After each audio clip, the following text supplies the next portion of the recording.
اس بابرکت محفل کا باقاعدہ آغاز کرنے کے لیے آج دعوت دے گا جناب سلمان مقصودی نقشبندی صاحب کو کہ وہ تلاوت کلام پاک سے اس پروگرام کا باقاعدہ آغاز کریں۔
دھوکے کا سامان ہے۔ ہر انسان کو ہم دیکھتے ہیں، ہم کہتے ہیں زندہ انسان ہے، چلتا پھرتا انسان، مگر حدیث پاک کا مفہوم ہے جو اللہ کا ذکر کرتا ہے وہ زندہ، اور جو اللہ کا ذکر نہیں کرتا وہ مردوں میں شمار ہوتا ہے۔ تو اللہ تعالیٰ کا بڑا کرم ہے کہ اللہ تعالیٰ نے اس پاک محفل میں ہمیں آنے کی توفیق عطا فرمائی ہے۔ آج اس کے ساتھ ہی نعت رسول مقبول صلی اللہ علیہ وسلم کے لیے دعوت دے گا جناب ڈاکٹر حافظ آمن مقصودی نقشبندی صاحب کو کہ وہ حضور صلی اللہ علیہ وسلم کے حضور گلائے عقیدت کا نذرانہ پیش کریں۔ تمام دوست محمد صاحب کی خدمت میں نذرانہ پیش کیجیے۔ اللہم صل علی سیدنا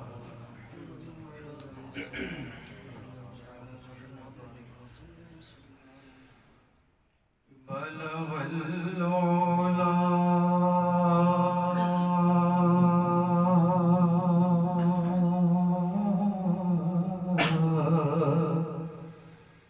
بکمال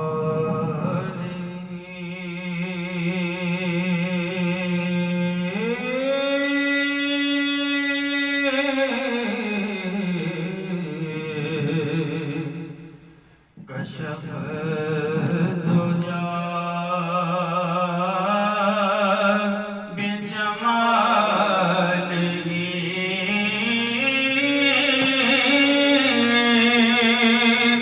حسنت جميع خصاله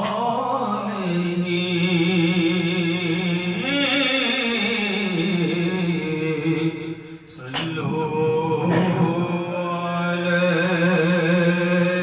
عليه وآله پڑھیے صلوا علیہ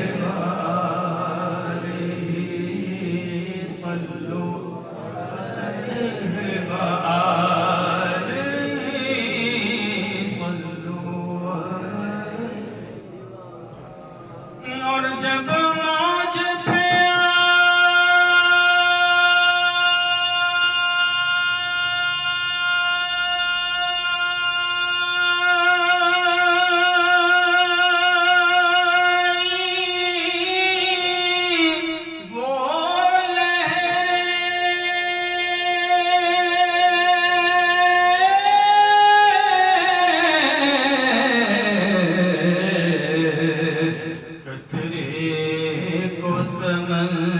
سمندر کر ڈالا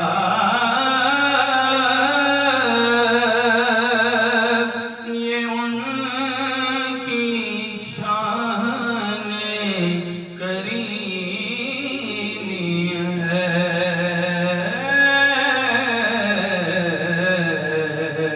جسے خالی دیکھا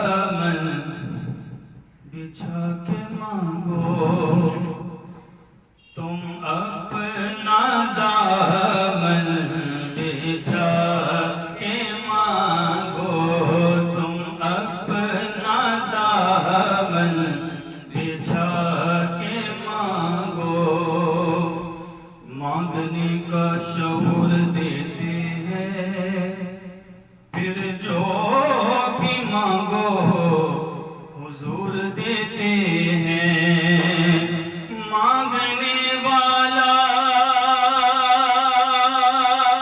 ہو اگر کوئی تو میرے آقا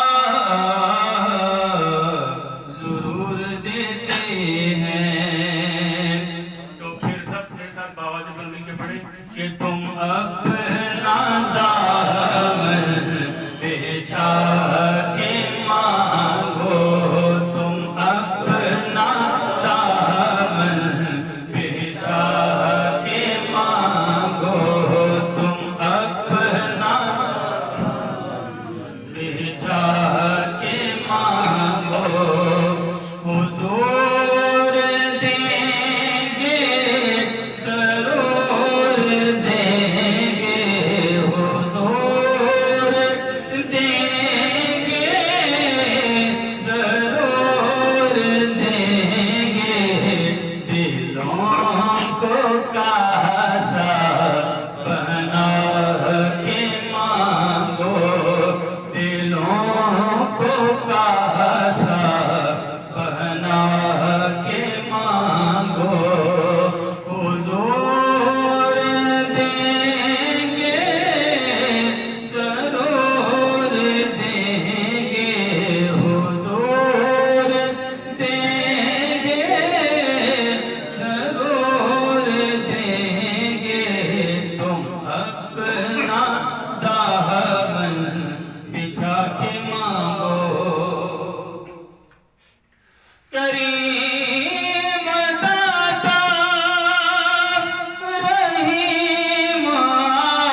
رسول اکرم کے آستانے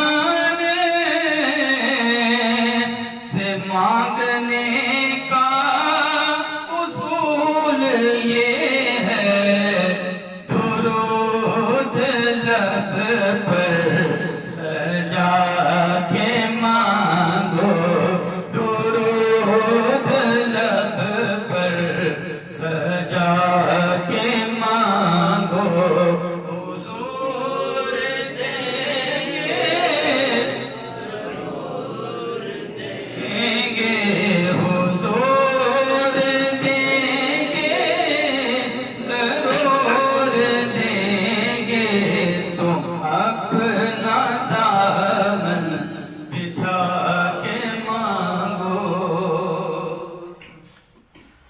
انہیں سے مضبوط کر لو ناطے، جو دے کے احسان نہیں جتاتے، انہیں سے مضبوط کر لو ناطے،